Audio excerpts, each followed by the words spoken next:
You guys can be seated for just a few minutes. My name is Amy, as most of you know, and I'm so excited to share with you guys about what our group did in 40 Days of Community this time. You guys may remember that when we first started I guess it's been a couple of months ago, I did a video and shared with you guys what happened to me as a group leader, but then also as a recipient of another group's generosity. And I remember standing in my kitchen on that day 5 years ago and saying, man, I really hope that someday I can do for someone else what people did for me today. And fast forward to 5 years later, and Pastor Bo saying, let's do 40 days again. Whoa! And I was really excited, Neil. So, I don't know. I was excited about it. But our group started meeting, and we immediately knew who we wanted to help. And I want to introduce to you guys Cathy Drake. And she is an amazing, amazing friend and woman. A lot of you know her. She spoke at our women's retreat this past year and did a phenomenal job. And Cathy is here, and she found herself through no choosing of her own as a single mom with two amazing little girls. And I'm going to let her share her testimony with you guys today.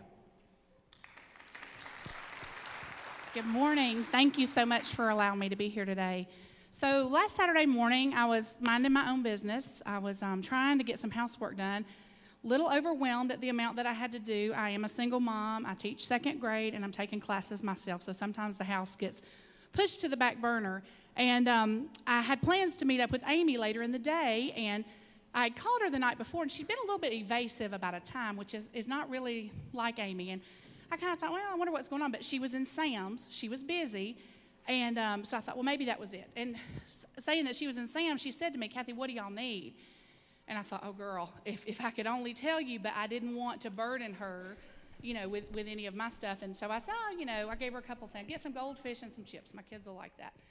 So little did I know what God had planned. So the next day, I'm cleaning my house and thinking, okay, if Amy calls me when she leaves, I'll have plenty of time to get dressed. So I'm just going to stay in my sleep clothes and clean up, and it'll be fine.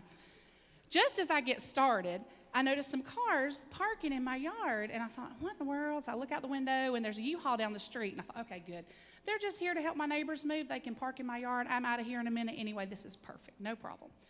Well, then my doorbell rang, and I was faced with a choice. Do I go get dressed and brush my teeth, or do I answer the door? I don't know. So Amy started knocking, so I answered the door. And there were people on the other side, Amy and her friends, with arms full of groceries, beautiful smiles, arms full of cleaning supplies, yard equipment, and they were there to work, and boy, did they work. Right after my divorce, my girls and I lived with my parents for about 18 months. We shared one room. And so when we bought our home, we were thrilled. But there was 2 bushes in the yard, literally. And landscaping was on my wish list, but it wasn't in my budget. Well, they had flowers. Y'all, I got tulips blooming in my yard today, right now.